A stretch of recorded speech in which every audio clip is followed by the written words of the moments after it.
Hi everyone. I think we have almost everybody waiting on two more people, I think. But I sent the agenda, so if you guys want to take a look at that. It's a little sparse, but I want to make sure we add some things. Um, I don't know if you guys were able to attend the Bunker Hill 250 event, but I would love to talk about that. Um, Sounds good. Thank you, Celia, for letting us know.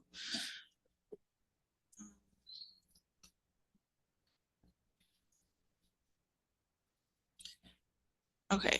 And I know that I sent the meeting minutes very late, so I don't know if you guys were able to review it. Um, so if not, let me know and we can hold off on approving the minutes until the next meeting, so that you guys have more time to review. But if you guys are okay with it, then we can approve it. If not, we can wait. You're my favorite people. Hi, Happy Thursday. happy Thursday.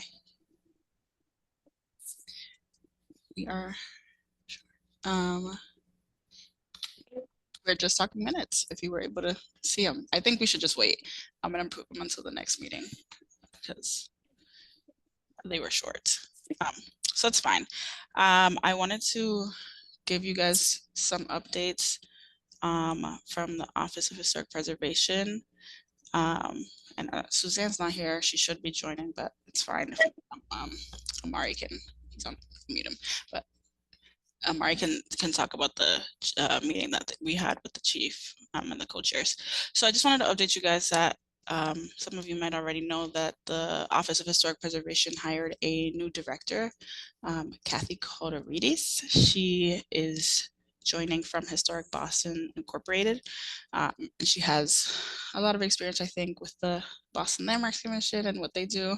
And she also worked in City Hall in the past. So she has experience in government. She's joining in December and she's been very helpful already. She's taking meetings with us. I think she's going to be at the larger commission meeting on the 24th. So I think she'll be a good addition to the team. Amari, if you want to talk a little bit about the conversation with the chief, just to update everyone on where we are with what we discussed in terms of staffing and support. Oh, and Suzanne's joining, so I'll wait for her. I'm sorry, I'm 2 minutes behind at my next meeting en route, so I'm sorry that I'm off camera. I'll be on camera in about 2 minutes or so.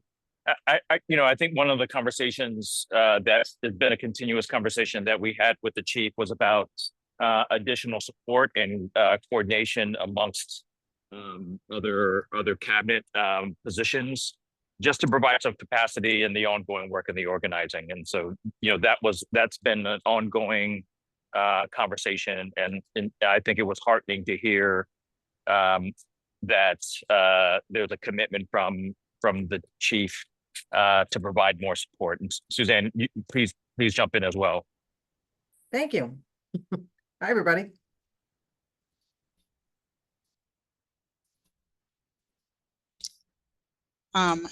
Yeah, so I'm seeing that we have some new and some returning city department faces. I was wondering if you guys had any updates for the commission members about how you guys are working on 250. I know we've talked about it and a little bit, but it's good to hear from the horse's mouth, as they say, and also to talk a little bit more, since Sam brought this up in the last meeting, but he wanted to know a little bit more about the structure of communication and collaboration between the state and the city. So if you guys want to jump in and provide some insight into how things are moving, that would be great. Hennessy, was that your indication for us to talk? Okay. Okay. She likes start talking. Exactly. Right. Well, good afternoon, everybody. I know most of the folks on the call. I know everybody on the call, I feel like. So nice to see you. But since this is being recorded, I'll just say my name is Shagun. I'm the Chief of Economic Opportunity Inclusion for the City of Boston. This is day 1009. So first of all, grateful that this group continues to meet and trade in ideas on how we should effectively celebrate our 250th in the next couple of years. I'll say that on our end, at least at OEOY, and I see Chief Elliot Ortega here and John Borders representing tourism, sports, and entertainment.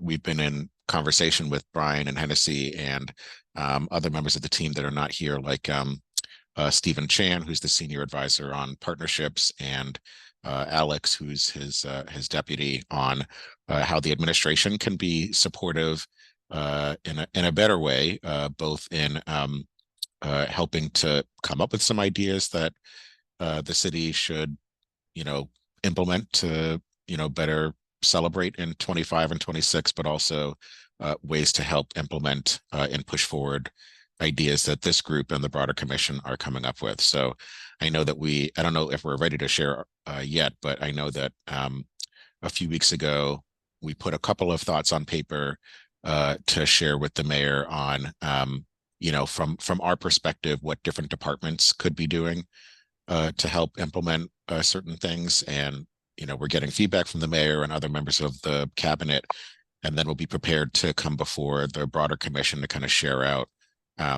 here's what we're thinking. But I should say that anything that we come up with should not be an indication that this is what it is. Our goal is to sprinkle on support to what the commission is coming up with. And to, since we are in our departments every day, we know what we can help execute on. And so we're just trying to come up with things that that we know are within our bandwidth and within our wheelhouse. So anyway, just to say that there's been a lot of conversation on our side on how we can be better supportive, and we will look forward to coming before the commission shortly to kind of share out some of the things we're thinking of and hearing from you all what you're talking about, so we can combine these things and kind of execute on these things together. Hopefully you wanted me to say all that instead of just my name and title, or else I just took up a lot of time. No, that's perfect. That's exactly what I wanted. And also, I think you and John go, collaborate with the state. Dave's not here. He normally would tell us some stuff, but I think if you guys can talk a little bit more about how you guys are communicating with the state, because I think one of the questions that came up in our previous meeting was how to make sure that we are streamlining that process and making sure that, the commission as well as the internal stakeholders are in the know with how that collaboration works. Well, others can fill in where I create gaps, but I'll just say we have a standing monthly meeting with the Office of Travel and Tourism, Sheila, the director, and I'm blanking on the other folks in there, but it's a healthy group of us that meet on a monthly basis. And in between time, we're talking with Sheila about things that are popping up or directing people towards resources. I know one of the things we're talking about is or what we're making sure of is to not duplicate what's happening. So for instance, the state wants to create a website of, tracking all the events. Great. That means the city does not need to contribute resources to creating a separate calendar that will be confusing. We can just integrate that into what the state comes up with. So yeah, they're useful calls to make sure that we're not tripping over each other. I don't know if anyone else has anything to share on that. I can jump in for a second. I had a conversation this morning. I was joined, or I rather joined Amy Yandel and others in Charlestown as they kicked off the 250-day countdown to the Battle of Bunker Hill on 617 Day. But Kate Fox, head of MOT, kind of doubled down on the state's commitment through the grant work that is happening, and shared that there will be more grants to come that will be supporting the work of those who desire to support local events as they're happening statewide. So I know there have been a number of offline conversations as to what a joint effort would look like coming from Boston. Kate and I should be talking next week and trying to figure out a couple more ways where we could partner and what that would look like and mean. So that's the most information. I'll pass it over to Amy because I know she has more. Hi, everybody. Wasn't prepared to speak. Thanks, John. No, we're working, I just saw you off mute, so I threw you the alley-oop. we are working closely with John and the team, and we're here to support you guys, really interested in learning more about what the commission is doing, and I look forward to working with all of you. Thank you. That was actually a perfect segue into into what I wanted to discuss about for that event. So it was short notice. I sent out an email inviting everyone on 10/8, and it happened on 10/10 because they hadn't gotten their flyers and their stuff together because you know, they had been working on it, but it started to come together in the last few weeks, and it was a big effort to get there. But yeah, so Bunker Hill 250, for those of you who weren't able to attend, it's a group of like 35 organizations and growing, and they're working on, you know, making sure that Charlestown has its activations ready for the 250th for Bunker Hill in 2025. And they have a facilitator specifically. She's great. Her name's Noelle. And we are now meeting monthly to discuss with the larger organization, and then they have smaller group meetings. Similar, I feel like, you know, it's at this point it's like a little commission. So they have smaller group meetings, one for programming, one for operations, one for marketing. So they have things that, you know, they're trying to get together. And for them, I can talk about a little bit about the grants that'll segue into the grant MA 250 event and grant discussion. They applied for a series of grants, and I know that at least the Bunker Hill Parade group, they got some funding to support the parade, and Charlestown Historical Society got some funding for an event that they're calling the Band of Brothers or something like that. So that's what was funded. And Hennessy, just really quickly, the parade actually was not funded. I thought it was a float that was funded.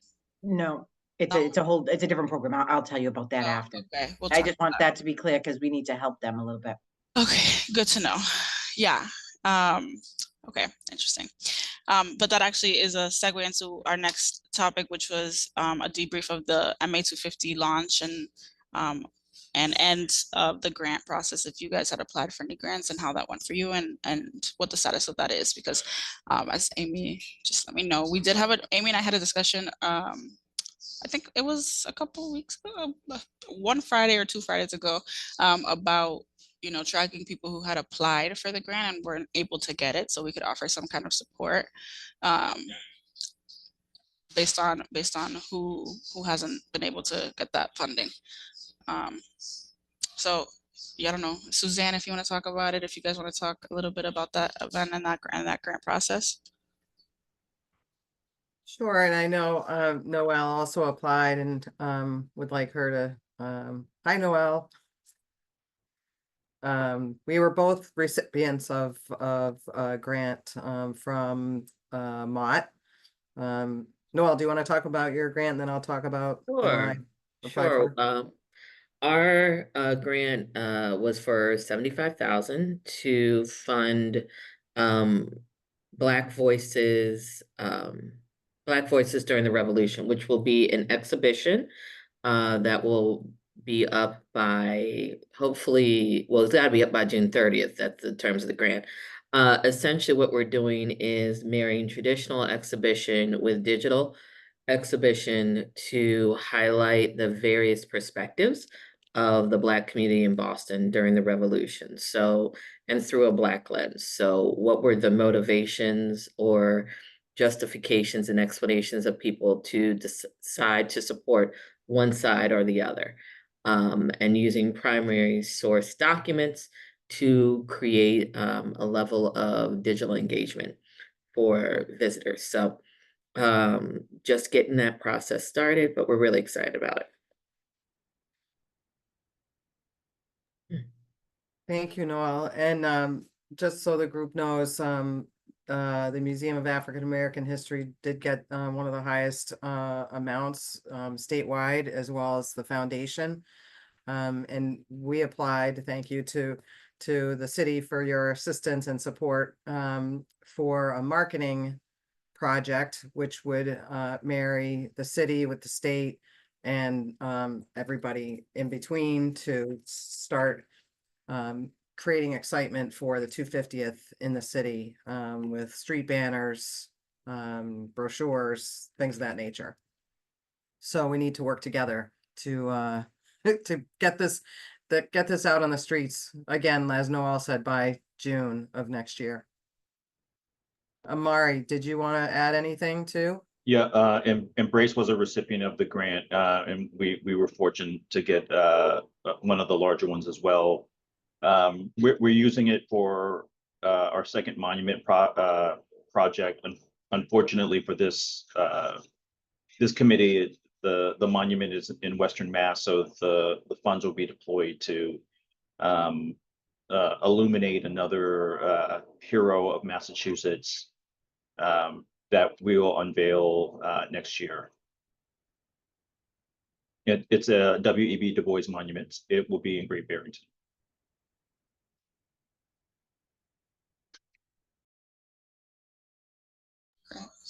Thank you, guys.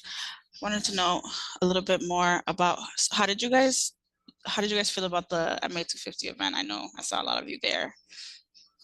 Did you feel like it was successful in doing what it needed to do and communicating when it needed to communicate? I mean, it certainly got a lot of press and got people excited about it. So, I mean, that's, I think, what the whole purpose of it was. So I was glad to see, you know, that they did get media coverage. Yeah. Or we, I should say, got media coverage. We're all in this together. Yeah, well, that's good. All right, so I think I heard a lot about, I would say for worse. Yeah. I'm really trying to, every time I hear it about these tricorn hats, I really have to say, guys, I don't know if everyone would want to wear this hat. I feel like we need to figure out and uncover some other things that are emblematic of people of that time. But yes, definitely. They had a whole thing. Somebody came in, rode in on a horse. Well, also tricorn hats, not what women wore, and a lot of women were wearing them. So, and they were not nice ones. Yeah. So, pretty Did embarrassing in anyone that. feedback about it? Because I feel like I've heard enough of people mentioning it, like it was not a pleasant moment, that it seems like it's not on brand for some folks, maybe on brand for others, but I wasn't there, so I only heard about it from people. I who were mean, did it do what the intention was, which was to announce 250th and that Massachusetts is dedicated to it? Yes. In talking to colleagues and peers, there were concerns about what wasn't said, in terms of what was in the governor's script, in terms of places, spaces, and individuals highlighted. Quite a few people, including myself, took exception to the t-shirt. I thought the t-shirt at the front was great, but the back listed inventions and things and there was a lack of diversity in the listings that were featured on the back of the t-shirt. So while the concept was great, where it was not fully delivering in that intentionality was the level of diversity within our community as a state reflected on what's listed there. And so I think where that pushed people to is then getting a little bit more critical about other things. And so then the concern is in what's going to be happening at the state level, is it really truly going to only reflect one perspective and one community's perspective of other groups, right? So we're only going to view it from this lens, and we'll include the other groups, but we're only going to view the other groups through our lens, not through how they define themselves, not through their work, not through their voice. And so this does present an opportunity for Boston to think about if that's the point of differentiation for us from the state, because they're always doing their own thing, how do we then step into this celebration and present multiple perspectives, multiple voices on an equitable level? No, you said that perfectly. That's exactly right. And I think part of this working session that I wanted to allot at this time was to talk about how we could potentially do that. I think something that's come up in our commission meeting, in our subcommittee meetings, but has been popping up lately in the Timelines, Archives, and Curricula one, is that starting to engage communities and to start, putting these communities together. Charlestown, they have some opportunities, some access to these planning structures, whereas not every community knows where to begin. And I think that there's an opportunity. One thing, so Bob Allison talked about potentially getting groups together to just have a meet and greet with the commission, to start getting them excited and thinking about what they want to do for their own communities. And I think there's an opportunity to connect certain organizations in neighborhoods with, so like any historic organization with arts organizations and youth organizations, so that they can start planning these things that I think Bunker Hill 250 has already been thinking about. I think that the city has an opportunity to highlight those neighborhoods, especially because in our ordinance to highlight and focus on those neighborhoods that are not downtown. So I think it would be great to have a conversation with you guys about how you think it would be best to start engaging communities and beginning these processes and taking some ownership over the narratives that we tell with the things that we do.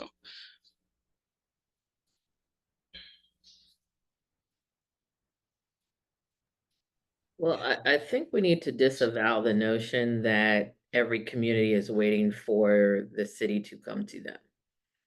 People have decided or deciding or will create something with or without our input, right? And so I want to be careful about how we're positioning our language around going to communities and informing them. Yes, we want to connect people with opportunities, but I think it is not in our best interest to assume that everybody just doesn't know and they need this, great group to come and guide them to something. Like people are thinking about things, people care about things.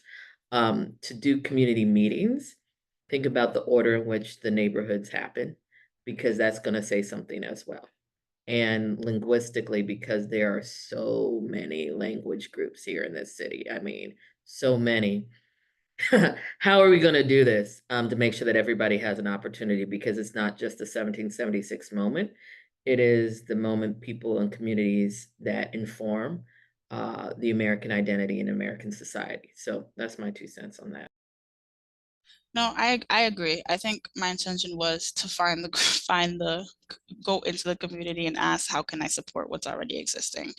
But I think that it's a good point. Maybe there's the potential and possibility to connect with neighborhood liaisons, and I know that they have certain community liaisons. I'm thinking just off the top of my head, because it's in my head, there's a Cape Verdean community liaison. So maybe there's some way that the city can create some structure where we don't necessarily go in and say, hey, we don't know if you guys are doing something, but hey, this exists as a way to provide extra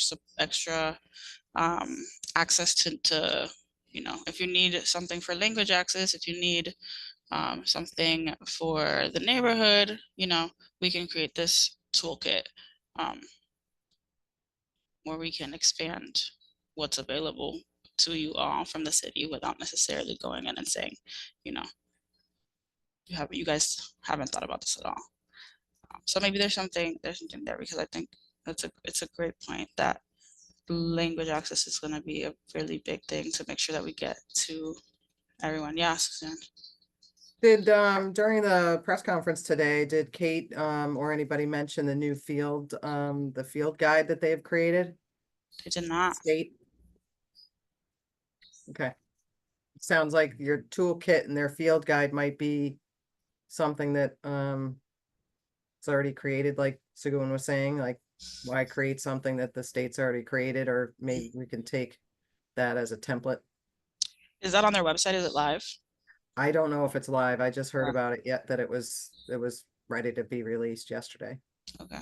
So I wasn't sure if they were gonna use today as a way to also promote that it was coming.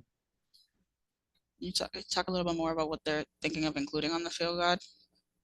I think it's just a field guide so that neighborhoods across I mean, not neighborhoods, cities and towns across the Commonwealth have a guide and resources on what they can do to celebrate these commemorations.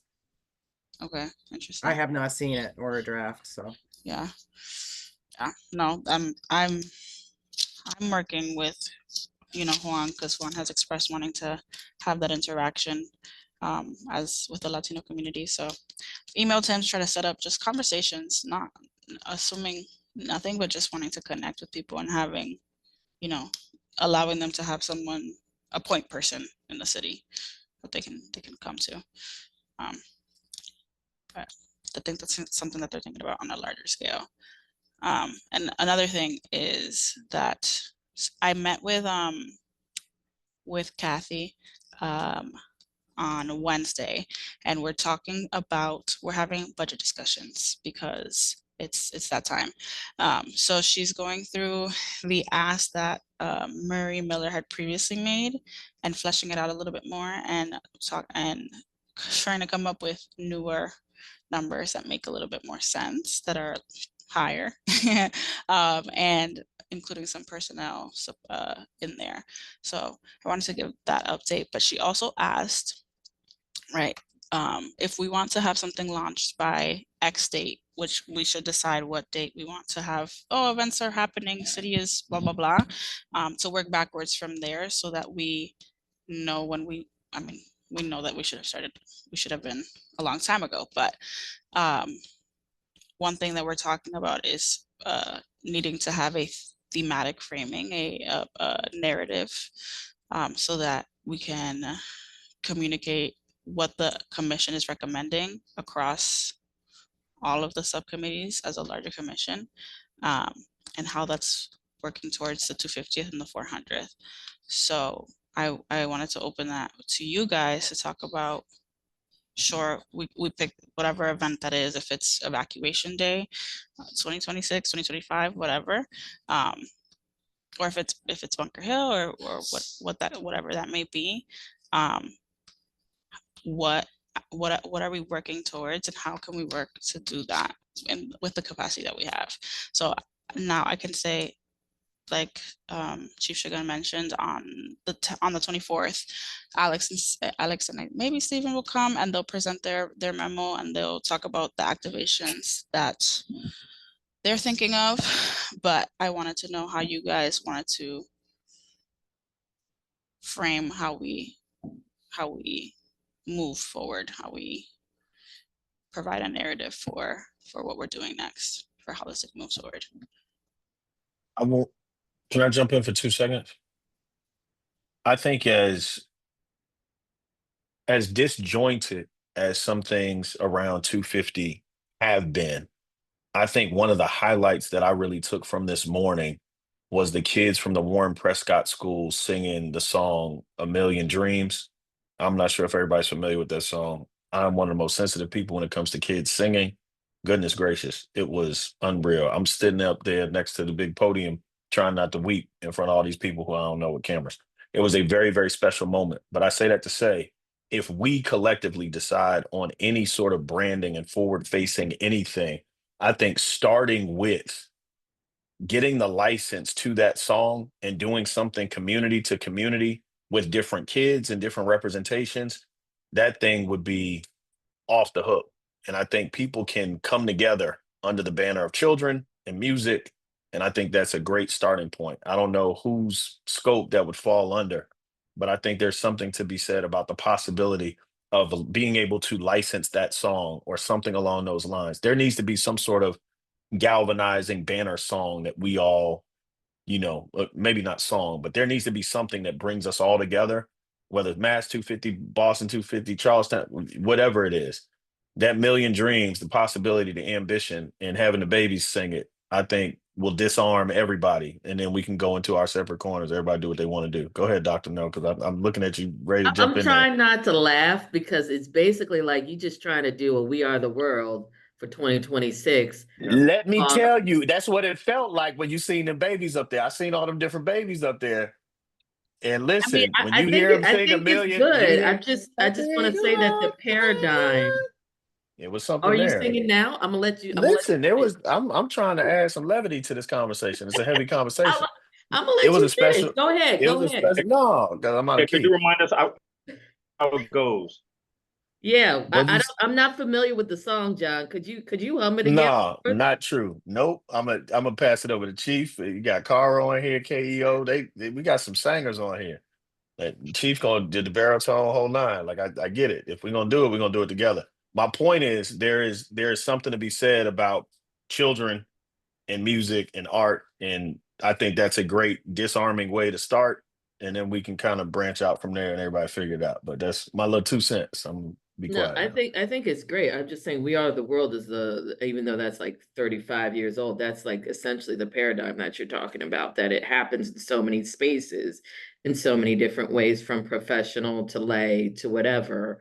Because I think everybody sang that song for a good 5 years after that. It's worth considering.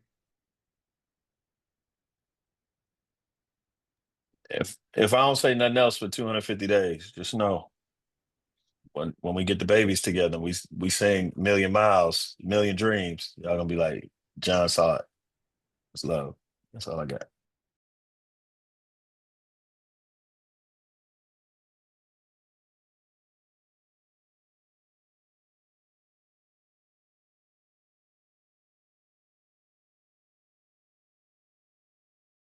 So Hennessy, so I'm clear, you're asking for actual ideas, and I think for me, where my roadblock is around this, when I wasn't at the press conference, so I didn't see John on the verge of tears. But the other part is, how will any of these proposed changes affect how this group works, right? Because we can have all the ideas in the world, but if the dynamics of how this group functions shifts, then what will that mean, right? Yeah, that's a good point, and that's I think part of why I sent that policy memo out early, even though we're going to talk about it at that meeting on the 24th. I did want you guys to read that over and come with feedback. And I also can imagine some feedback that you guys may already have, but I think the hope is that so a point that was made when I sent out that feedback and met with Timelines, Archives, and Curricula was obviously the reason why every member was included in the ordinance was for a specific reason. And it was important to make sure that they were represented and stayed represented. And so, right, that makes sense. And so part of the policy memo's thinking was to pare down the commission, not through the members that were sworn in, but through the ex officio members, so that they didn't impact quorum, and to have the subcommittee meetings. And so we still have a commission with a smaller quorum with the same, core group of people, just not anybody ex officio that has to come to the meetings and impact that. And then the subcommittee meetings would remain the same with the same members, but they wouldn't be beholden to open meeting law, so that when we meet, we can meet and then we can email each other and follow up on on something, and that way we can get that kind of outside of this meeting. We know that it takes time. We can't plan anything on one meeting a month. So the hope is that we can take it outside of this meeting and have that ability to communicate and have the ability to plan those things. And then I think the next thing that is required from that, though, is to understand and have a discussion about how, so now that the city is removed, what's the incentive for those ex officio members to continue to come, continue to join, continue to support if they're not, required to do so by the ordinance. And so I think the question that we are trying to answer is, what other structures can we create similar to that, potentially that internal working group that already exists, where the city is meeting alongside, separately, or with the subcommittee meetings, or not subcommittees, I should call them, the stakeholder groups, so that they're able to align better and support better, and not be, holding up meetings because we can't meet, because there are things that aren't ready to present to the public. But I think that there's still opportunity to talk about how that support would look like, and how that would be structured, and whether it's the right thing to do to pare down the commission through the ex officio members.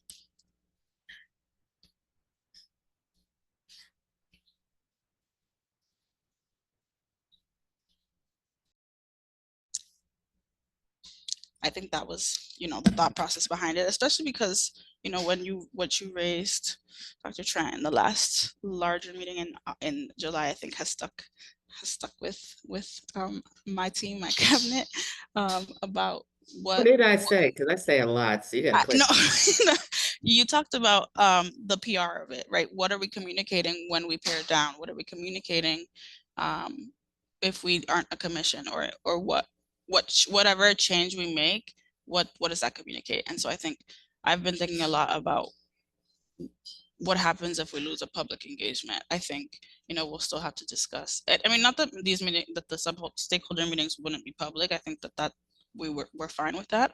But I definitely think that that's been something that has stayed with us, because it's true that anything that we do communicates something larger, and it says something larger about what we're capable of doing, and what we are willing to explore.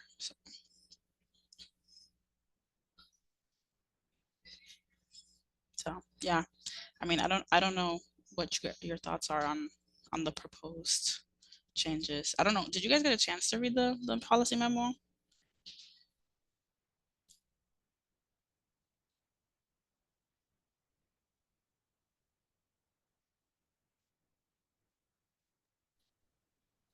I don't think I saw that memo, but I think some of the proposed changes that you brought up sound like they make a lot of sense to me. The commission is very large.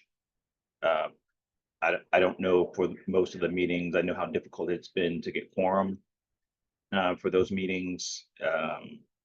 I know that people bring different levels of expertise, and if there's a move forward that's required from this, it's hard given the amount of the different skill sets that are involved in the commission. So a pared down body makes a lot more sense. Yeah, Hennessy, I did take a look at the document, and I was just trying to remember which of the options, so I had to pull it up. I think going with option 2 or 3, that was proposed, either of those works well. I think option 1 is going to create more problems. It's just going to create more issues on the back end of the decision. So option 2 and 3 keeps things moving, but doesn't cause any major issues in other respects.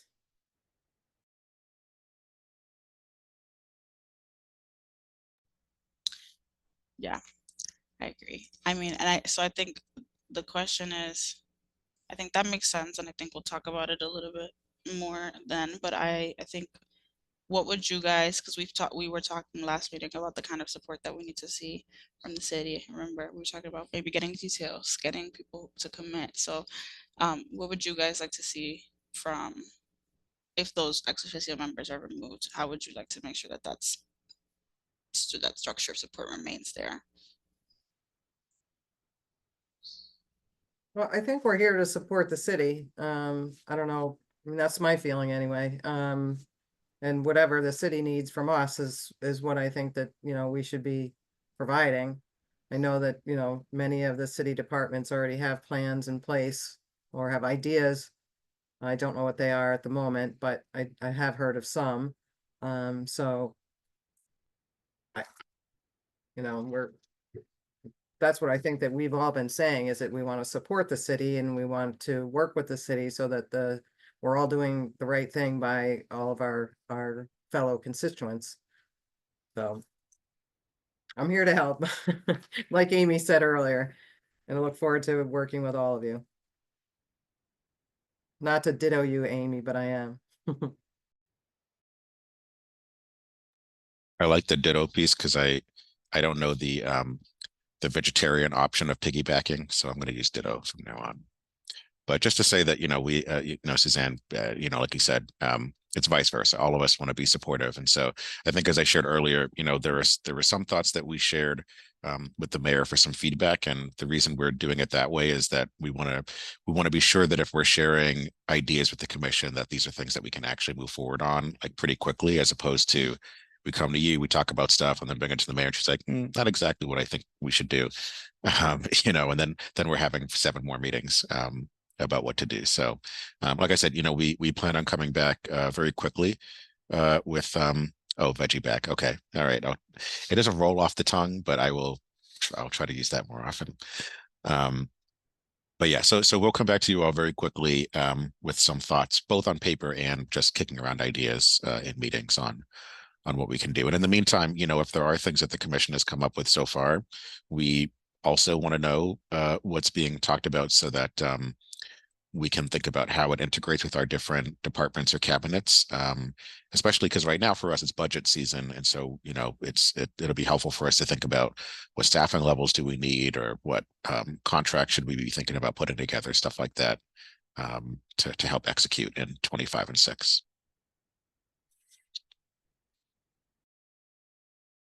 I echo Suzanne's question that we're here to support the city.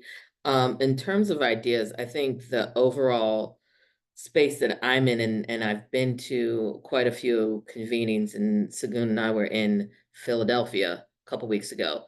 There's a lot of big ideas happening throughout the country, and there's a lot of jokes about Boston that are happening as well that we did not take kindly to. But I think what's important for us to think about is, what is the thing that's going to set Boston apart, right?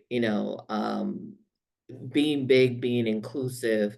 There's a lot of great people who have called Boston home, right? And so how do we amplify that in this 250th moment? There's a lot of noise out there. And so what is the big thing that Boston's going to do that sets it apart? And it can't just be, well, we're going to do our Harbor Fest like we do every year and up it 1,000 times. That's great. Everybody's going to do that. But what's the other thing that pulls you in, that makes you understand this is what this makes this city a great city? There are some things and then some things you don't know. And I don't think that we've hit that, but I think that should be the moonshot for this group, is to think really big on making a splash and cutting through a lot of that noise.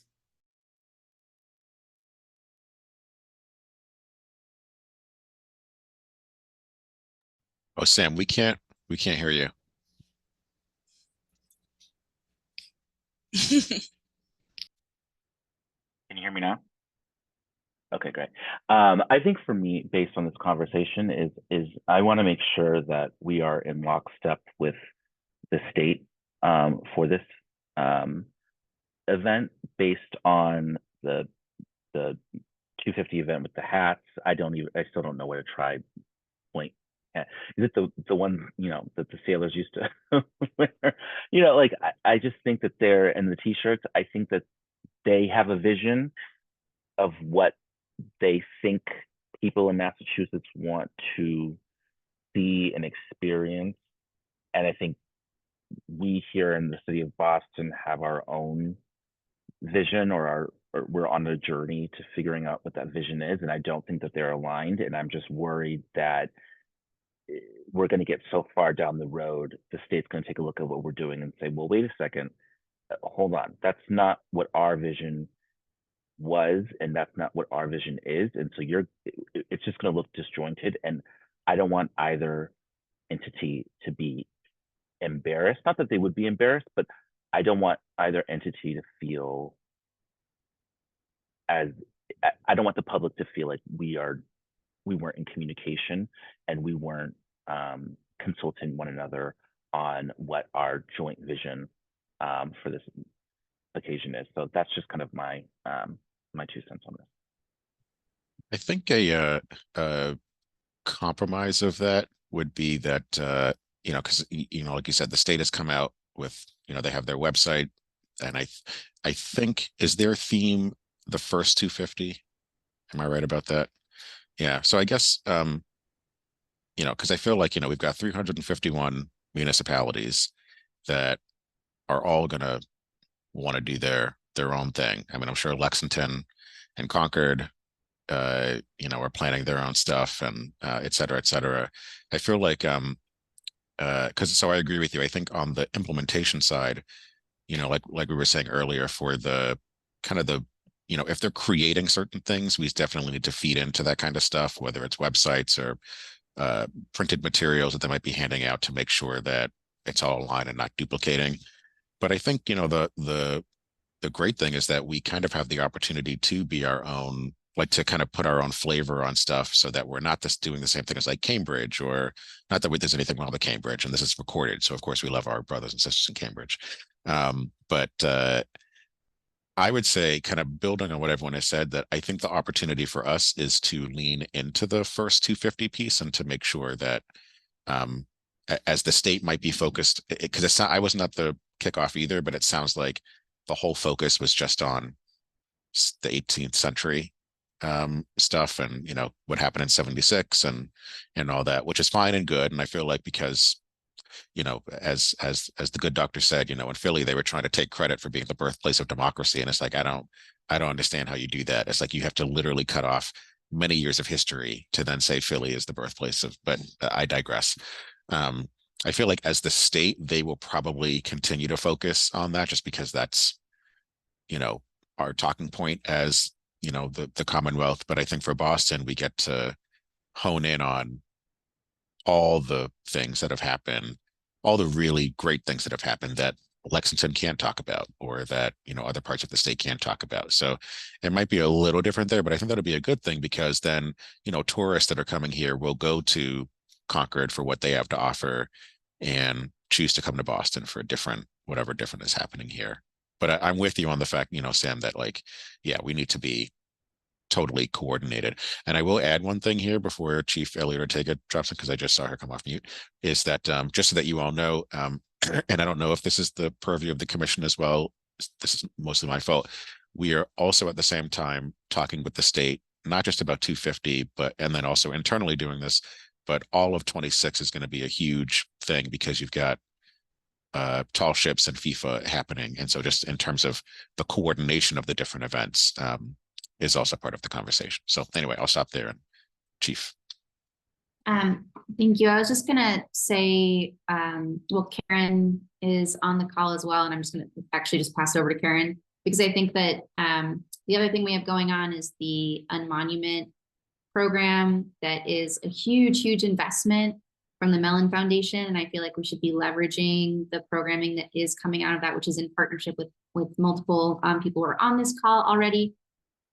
If one of the themes or one of the strategies that we can coordinate on is what it looks like to dig deeper into some of these histories, and also just to have public conversation about some of the bigger questions around what this means, like what Unmonument is all about, what is the role of monuments and memorials, like what is the role of commemoration. And there's just so much to talk about, that I feel like even around what is kind of underway and building on what already exists, and what the artists and other people who we're working with are already doing. I know this is true of like Amari's work, and obviously the Museum of African American History. Like, how do we build on some of the things that are already underway? And for me, it's more of like a marketing question of just how to make that, how to elevate that to, and this is how we're thinking about the 250th.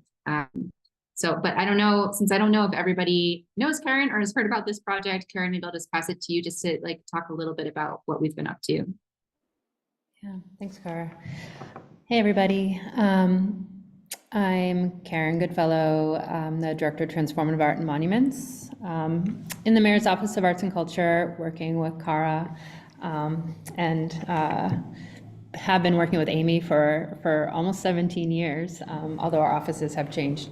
And good to see you all. So we are running this program called On Monument, supported by the Mellon Foundation and also the Mayor's Office of Arts and Culture. And what we're doing is commissioning different public conversations and temporary monuments to help us think about what monuments could be in the future. And so we are focusing on doing projects this year. So we did a lot of public conversations this summer. We're doing more temporary art this fall.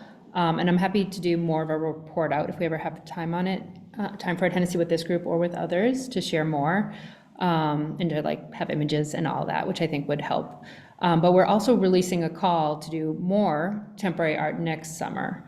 How this would feed into, 26, I think we can think about, but it's certainly a great way for us to experiment with new ways to tell these histories and all the histories that are not being told, which might complement that whole first 250th idea. So have it a little bit more yes and all these other things as well. And that's a lot of what we're trying to do with On Monument, is not be in sort of a binary place in like conflict with the dominant narrative in Boston, but to grow it and to give room for the people who have been doing that work here for a long time. Through On Monument, we're working with a lot of different partners. We have been funding other nonprofits. So for the curatorial work from our office, it's sort of one of 6 branches. We have done an open call, which we're releasing again in November, but we're also funding 5 nonprofits for their own curatorial vision. So that's including the Powell Art Center in Chinatown, the Emerson Contemporary, the Museum of the National Center for Afro-American Artists, NICOB, which is the North American Indian Center of Boston, and the Boston Public Art Triennial, right? So all those folks are commissioning their own artwork. So the idea being like, there's not just one view, there's not just one curatorial vision that we are looking forward to with this work in On Monument, and trying to put all these things up under that greater umbrella of questioning and exploring sort of in a fun way what could come next, and having public conversations as well. We had 3 conversations on the Boston Common by the Embrace this summer, which were really beautiful, with leading speakers. We curated that through the Hutchins Center at Harvard, and it was really incredible. So we will be continuing this work next spring, summer, and fall. And I think it could be a really interesting way for us to experiment with other things that could happen the following year, and to see what works and how we put our stories in Boston forward. And I'll also say that we have a lot of long-term public art on the way as well, which we might have in the ground in time, which we could think about, like the Frederick Douglass Legacy Project, when T sends Chinatown statues, worker statues.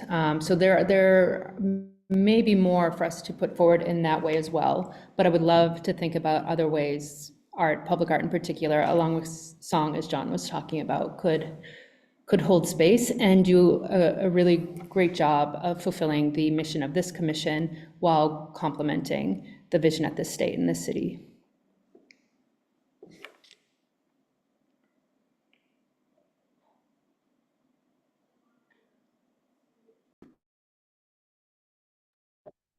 Yeah, something, a word that I want to piggyback off of what Karen said, like this opportunity for Boston and our unique perspective being illuminated.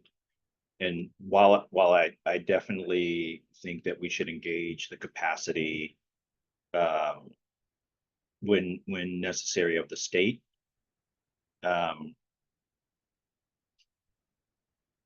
this idea that in other cities across the state, they are not thinking about conforming to the look and feel of Boston. In fact, it's usually contrary to Boston. And having spent more time in Western Mass, like what we do over here means nothing to them. And so to overly conform to the state brand feels like we lose an opportunity for a unique perspective that we have as our city's capital and most culturally diverse place.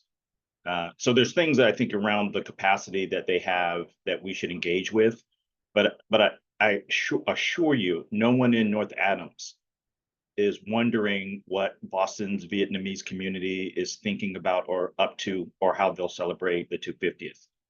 So if we don't assert that perspective, it won't be assertive. And so to use a brand that is designed to be universal, air quotes, and rooted in a narrative that many of the communities that are living in Boston were not here, would have us miss an opportunity to tell those stories. In Lowell, they're going to tell a more robust story of the Hmong community, and they did not wear triangle hats, and they were not, I guarantee you that there were no Hmong people here in 1776. So I hope that we use the capacity when necessary, but I hope we don't conform to the brand and this vision of Massachusetts in the way that some of us have articulated that the unveiling came off as. It would be a missed opportunity for Boston to not be as unique as we are.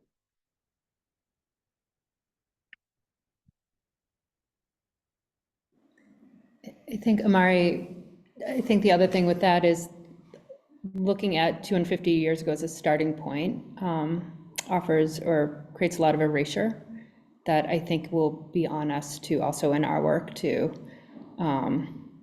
make space for. So, and again, not looking to compete with the 250th, but wondering how we can use that momentum to build rather than try to fight it. I agree.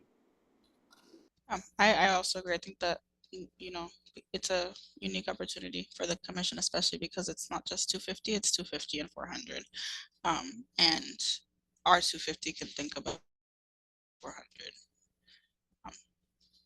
And before, I mean, I think. Yes, no, absolutely. Yeah. Absolutely. I know people are dropping off, and I think Amari, you said you had to leave early. So if we want to wrap it up here, then that'll be okay with me. But if you have other things. I just have one idea I want to put out there, because I may not remember the next time we meet, is for us to look at this opportunity to beta test some ideas that we want to do for the 400th, right? So for instance, Boston is a city of stories, right? And so how do we document and record stories, and not just from individuals, but the stories of the buildings, the stories of the neighborhood, right? And we may not get it all done by 2026, but we could keep working on it through to the 400th, right? And you just change the framing a little bit. But when you look back at the centennial and bicentennial records, there's a lot of archiving of people, places, and those stories associated with them. And so this is a moment to do that, and to do it in a crowdsourced sort of way. But to think about what are those other things that could be beta tested in this 26 moment, done well, and then advanced further. Yeah, that's a great point. All right, so we can leave that off on the final comment. And if we're all set, then, and then there's nobody from the public. So if we're all set, then we can get a motion to adjourn in a second. And I'll let you guys go. Motion to adjourn. Second. Great. Thank you, San. All right. Thank you guys. That's great. I'll see Thank you. guys on the 24th if you can make it. Thank you, Hennessy. Thank you, everybody.